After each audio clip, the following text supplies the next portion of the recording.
आप ये सोच रहे होंगे कि ये छोटी सी 13 साल की बच्ची आपको क्या सिखाएगी। मुझे खुद को भी नहीं पता था कि क्या मैं गलत इंग्लिश बोल रही हूँ या मैं सही इंग्लिश बोल, पर मेरे दिमाग में जो भी आता था मैं उसको बोलती थी। मिरर के सामने मैं कैसे प्रैक्टिस करती थी वो मैं अभी आपको दिखाने वाली हूँ। रीडिंग इंग्लिश स्पीकिंग का एक बहुत इंपॉर्टेंट पार्ट है और ये आपकी इंग्लिश को बहुत ज़्यादा इंप्रूव करता है। आज मैं आप सबको ये वाली बुक पढ़ के सुनाने वाली हूँ और इस बुक का नाम है ऑल यू नीड इज जोश।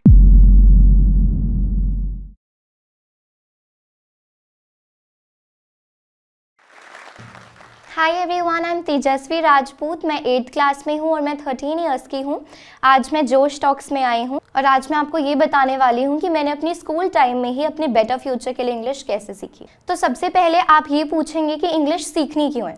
सबसे पहले मैं आपको इसका आंसर दे देती हूँ। इंग्लिश सीखनी इसलिए है क्योंकि English is still the most widely spoken language in the world. सबसे ज़्यादा इंग्लिश का ही प्रयोग करते हैं हम और इंग्लिश का प्रोफेशनल लाइफ में बहुत ज़्यादा यूज़ होता है। और थर्ड रीज़न ये है कि आजकल इंटरनेट पे सब कुछ इंग्लिश में ही अवेलेबल है, तो बहुत इंपॉर्टेंट है हम सभी के लिए इंग्लिश को सीखना। तो मैं आपको बताने वाली हूँ कि मैंने इंग्लिश कैसे सीखी, वो भी स्कूल लाइफ में। आप ये सोच रहे होंगे कि ये छोटी सी 13 साल की बच्ची आपको क्या सिखाएगी, and it is pretty obvious to think that, क्योंकि जब भी मैं कंटेंट क्रिएट करती हूँ, इंग्लिश सिखाती हूँ अपने दूसरे सोशल मीडिया प्लेटफॉर्म्स पे, तो मोस्टली लोगों के कमेंट्स यही होते हैं कि इतनी छोटी सी बच्ची हमें क्या सिखाएगी। तो मैं आपसे रिक्वेस्ट करती हूँ कि आप ये पूरी वीडियो देखिए, 10 से 15 मिनट्स की है ये, ताकि आपको पता चले कि इंग्लिश कैसे सीखी जाती। तो मैंने 3 स्टेप्स से सीखी, रीडिंग, स्पीकिंग एंड राइटिंग। तो रीडिंग के लिए मैंने बुक्स रीड करी, मैंने नॉवेल्स रीड करी, मैंने न्यूज़पेपर रीडिंग करी और मैंने पैम्फलेट्स पढ़े। जो भी नोटिस बोर्ड पे लिखा रहता था मेरे स्कूल में वो मैं रीड कर लेती थी। मैंने बुक्स ऐसी रीड करी जो चाइल्डहुड में बुक्स रीड करते हैं, जैसे कि पिक्चर बुक्स जो होती है, जैसे पीटर पैन की बुक हो गई और Tenali Raman, Akbar and Birbal stories, Panchatantra stories. ये सब स्टोरीज रीड करने में मुझे बहुत मज़ा आता था बचपन में। So that is how I learned English in the beginning. Reading English speaking का एक बहुत इंपॉर्टेंट पार्ट है और ये आपकी इंग्लिश को बहुत ज़्यादा इंप्रूव करता है। मेरी भी 60% इंग्लिश रीडिंग की वजह से इंप्रूव हुई थी। तो अब मैं आपको बताने वाली हूँ कि मैं एग्जैक्टली बुक रीड कैसे करती थी। आज मैं आप सबको ये वाली बुक पढ़ के सुनाने वाली हूँ और इस बुक का नाम है ऑल यू नीड इज़ जोश। इस बुक में से मैं आपको ओयो फाउंडर रितेश अग्रवाल की स्टोरी सुनाने वाली हूँ। So let's begin. अभी आप अच्छे से नोटिस करना कि मैं कहाँ पॉजेज लेती हूँ, कहाँ वॉइस मॉड्यूलेशन करती हूँ। सो उस चीज़ का आप लोगों को ध्यान देना है। Bisamkatak is a small obscure town in the Rayagada district of Odisha. Life is difficult here because the area is infamous for Naxalite activities. Even the daily routine of going to work or school is often disrupted by political turbulence. Most parents encourage their children to study well, become engineers or doctors and move out of Rayagada. A good, respectable profession is seen as a ticket out of this turbulent town. In 1993, right in the middle of the Naxal volatility and burgeoning societal stereotypes, an entrepreneur was born. Growing up, Ritesh was very different from the other children. तो इस paragraph में काफ़ी सारे ऐसे words थे जैसे कि obscure और डिसरप्टेड, जो कि थोड़े से डिफ़िकल्ट हो सकते हैं कुछ लोगों की अंडरस्टैंडिंग के लिए। मेरे लिए भी थोड़े डिफ़िकल्ट थे। तो अब मैं क्या करूँगी कि मैं घर जाके इन सब वर्ड्स को गूगल करूँगी और इनकी मीनिंग सर्च करके इनका प्रोनाउंसिएशन सर्च करूँगी और इनकी मीनिंग्स भी देखूँगी ताकि मेरी वोकैबुलरी इंक्रीज़ हो। सेकेंड स्टेप की बात करें तो सेकेंड स्टेप था स्पीकिंग। स्पीकिंग के लिए मैं अपने पेरेंट्स के साथ इंग्लिश में बात करने का ट्राई करती थी, चाहे मैं गलत बोलूं चाहे मैं सही बोलूं। मुझे खुद को भी नहीं पता था कि क्या मैं गलत इंग्लिश बोल रही हूँ या मैं सही इंग्लिश बोल, पर मेरे दिमाग में जो भी आता था मैं उसको बोलती थी, क्योंकि मुझे पता था कि अगर मैं गलत बोलूँगी तो एक दिन सही भी बोलूँगी।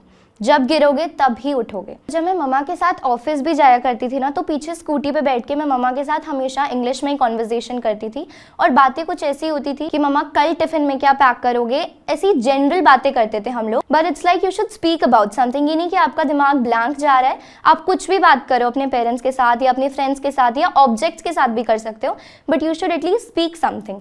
और बेटर पता है क्या रहेगा कि आप मिरर के सामने खड़े होकर अपने आप को देखो कि आप क्या गलतियां कर रहे हो और फिर उस सेंटेंस को वापस रिपीट करके अपने आप को करेक्ट करो, because this is how I did.